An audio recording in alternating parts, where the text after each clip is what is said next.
قابل احترام اس دا ہدایہ انٹرنیشنل اسکول کے principal sir, respected teachers and dear students، سب سے پہلے آج کے جو پروگرام ہے اس پروگرام کو تم لوگوں نے، میں سمجھتا ہوں کہ تم لوگوں نے کامیاب کیا ہے، اس کے لیے اللہ تعالیٰ کا شکر ہے اور تم سب کو مبارکباد دیتا ہوں، سب نے محنت کی۔ اس کے بعد پہلے سمجھنا ہے کہ سیرت کیا ہے۔ بار بار ہم نے یہ لفظ سنا ہے اور سن رہے ہیں ہم، سیرت النبی صلی اللہ علیہ وسلم، سیرت کوئس، سیرت اسپیچ۔ سیرت کہتے کس کو ہے؟ تم میں سے بہت سارے نے اس کے جو جواب ہے اس کوشچن کے، اس کو یاد بھی کیا ہے۔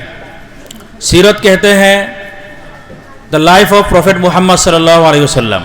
صرف سیرت کا اصل لفظ ہے لائف آف اینی بڈی، کسی بھی انسان کے زندگی کے بارے میں بات کرنا، اس کے بارے میں لکھنا سننا، اس کو سیرت بول سکتے ہیں۔ لیکن ابھی یہ لفظ، یہ ورڈ صرف خاص ہو گیا ہے محمد صلی اللہ علیہ وسلم کے زندگی کے ساتھ۔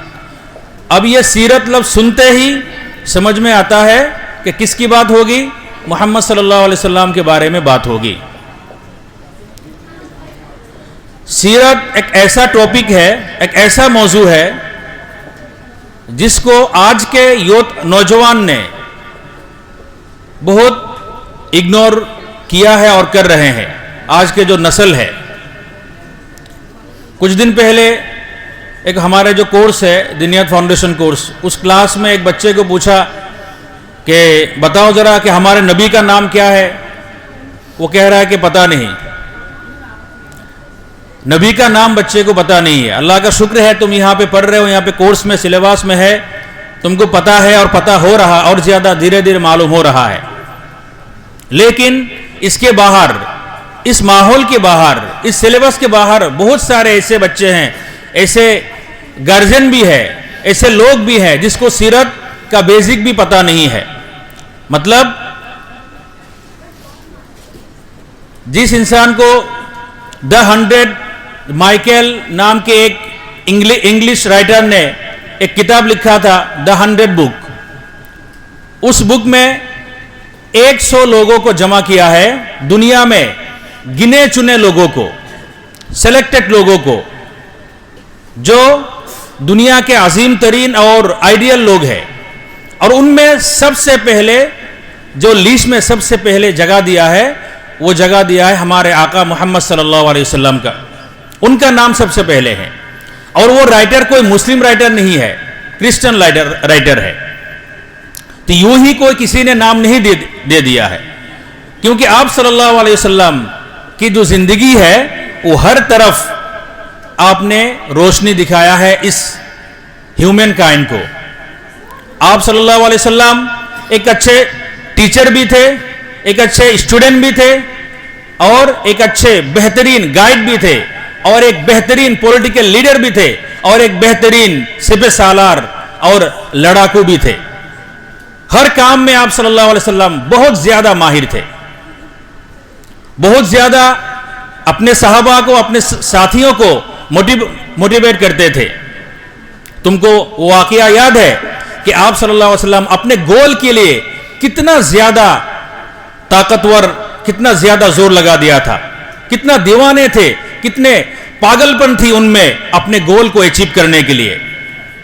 وہ واقعہ یاد ہے تم لوگوں کو کہ جب کفار مکہ بار بار آپ صلی اللہ علیہ وسلم کے پاس آتے تھے اور ہمارے آقا محمد صلی اللہ علیہ وسلم کو بولتے تھے کہ آپ اپنے دعوت کو چھوڑ دیجئے، اسلام کی دعوت آپ چھوڑ دیجئے، آپ کو کیا چاہیے؟ جو چاہیے وہی آپ کو ملے گا۔ بار بار پہلے دھمکی دی گئی، جب آپ اس سے نہیں روکے پھر آپ کو لالچ دیا گیا۔ کیا چاہیے آپ کو؟ دنیا میں اس مکہ میں ہمارے میں جو سب سے بڑے جو پاورفل لوگوں کا جو عہدہ ہے وہ عہدہ آپ کو دیا جائے گا، وہ نام وہ لقب آپ کو ٹائٹل آپ کو دیا جائے گا۔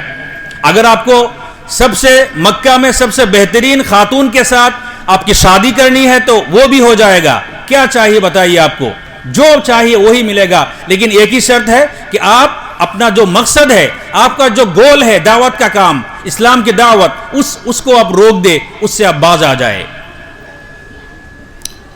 پھر آپ کا جواب کیا تھا؟ کسی کو یاد ہے؟ وہ جواب سنو, سننے کے قابل ہے وہ جواب, اور اس پر عمل کرنے کی ضرورت ہے.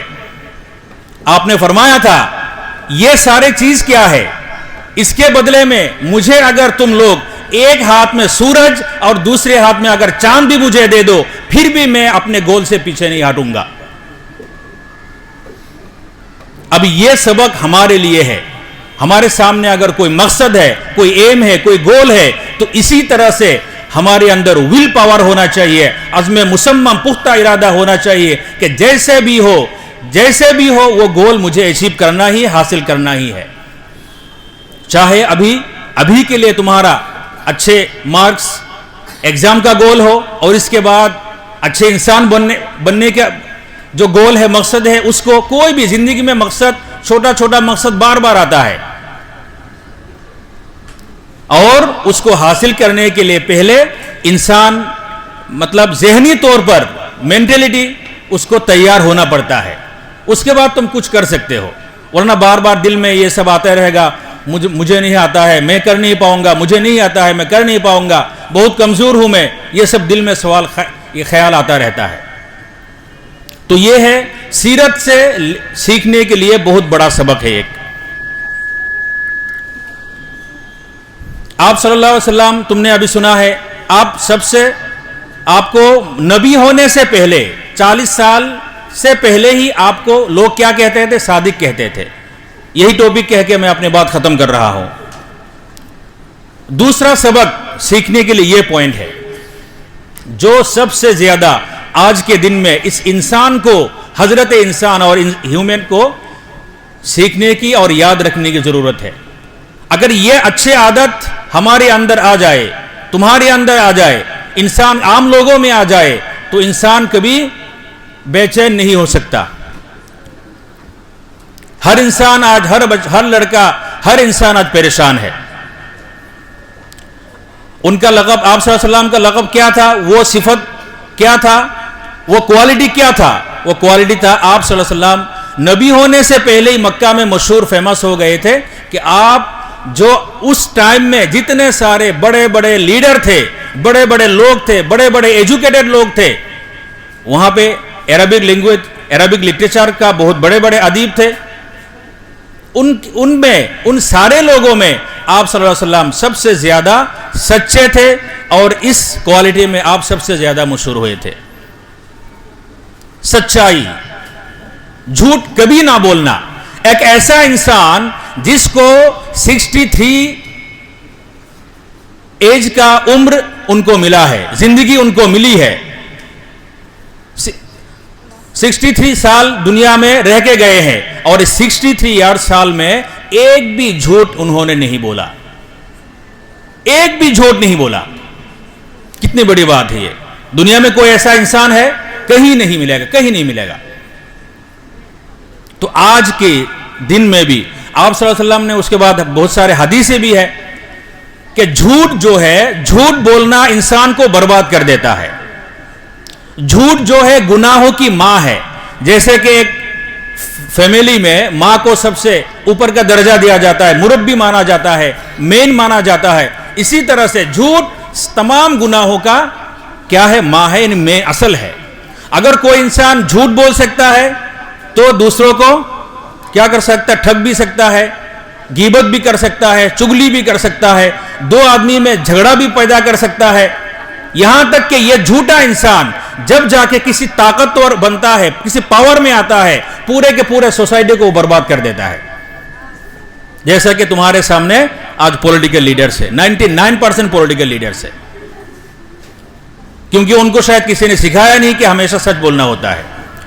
لیکن میں امید کرتا ہوں اگر تمہارے اندر یہ کوالٹی ہوتی ہے, اور یہاں سے, اس اکیڈمی سے, اس اسکول سے کوئی بچہ نکل کے جا کے فیوچر میں کوئی اچھا بڑے پاور میں آتا ہے, کوئی لیڈر بنتا ہے, کوئی بڑا ٹیچر بنتا ہے, امید کرتا ہوں کہ وہ بچہ, وہ لڑکا, وہ انسان فیوچر میں, مستقبل میں اپنے دیش کو سدھار سکتا ہے.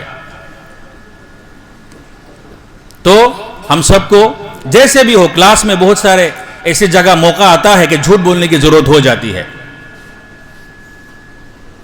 اس ٹائم میں جھوٹ نہ بول کے, سچ بول کے ٹیچر کے تھوڑی دیر کے لیے ڈانٹ سن لو, 2-3 گالی سن لو, کیا فرق پڑ جائے گا.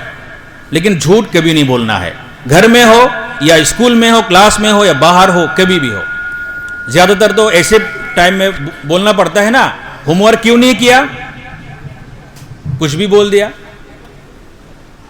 ہے نا. بیچاری دادی شاید 2-3 سال میں 2-3 بار مارے جاتے ہیں. ایک ہی دادی 2-3 سال کیا ہوا تھا, دادی کا انتقال ہوا تھا, کیوں نہیں آئے, دادی جان کا انتقال ہو گیا. ہر سال میں ایک بار بولتا ہے بچہ جھوٹ. سوچا ہی نہیں ہے, مطلب اس نے سوچا ہی نہیں کہ جھوٹ ہے. اس لیے ٹیچر, ہم ٹیچر بھی کلاس میں ہر بات میں بہت زیادہ زور دینا چاہیے کہ بچہ کو اتنا زیادہ پریشر نہ دے کہ وہ جھوٹ بولنے پر مجبور ہو جائے. تو اللہ تعالی ہم سب کو یہ بہترین کوالٹی اپنے اندر اپنانے کی, اپنے اندر لانے کی توفیق عطا فرمائے, اور تم سب کو بیسٹ اسٹوڈنٹ اور ہم ٹیچرز کو بیسٹ ٹیچر بننے کی توفیق عطا فرمائے. وآخر دعوانا الحمدللہ رب العالمین.